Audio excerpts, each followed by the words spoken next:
Us now. Senator, thank you so much for joining us. We do want to mention we did reach out to the Federal Housing Finance Agency, Sandra Thompson. We have not yet heard back.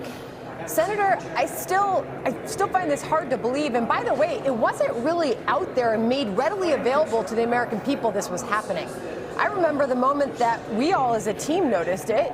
Our colleague Mark Thiessen put it up. It was in the Washington Examiner, a really critical piece on this. We went to the Federal Housing Authority websites, Fannie Mae, Freddie Mac.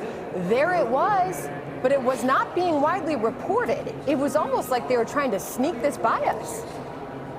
Right, Sandra. So another policy done in the dark of night by the Biden administration. But this policy is starting to sound a lot like the subprime policies that got us in trouble with the financial crisis.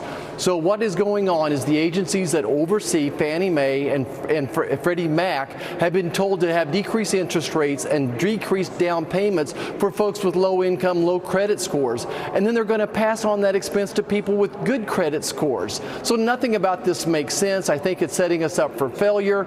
It's not fair. And to your point, they've not followed the legal process. So when the administration makes a rule like this, they're supposed to submit it for comments that never happened. And that's one of the reasons we wrote this letter. You mentioned it being reminiscent of the financial crisis and what caused the mortgage crisis, the mortgage meltdown, and the financial collapse that resulted back in 2008. This sounds a lot like that. Helping people get into homes that can't afford them?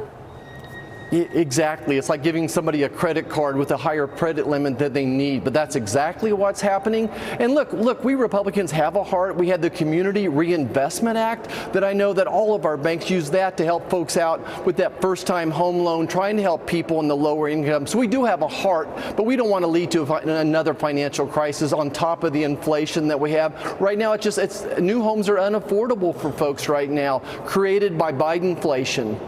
I spoke to a former Obama official, one that advised the former president on the housing crisis back in 2008. And he said, this is not the way to go about this. To your point, we want to help, lower income, lower middle class, minorities get into homes.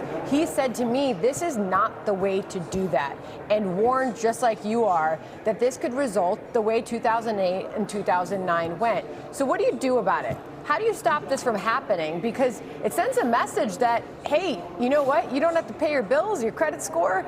If it's lower, it's actually going to benefit you to get into a home.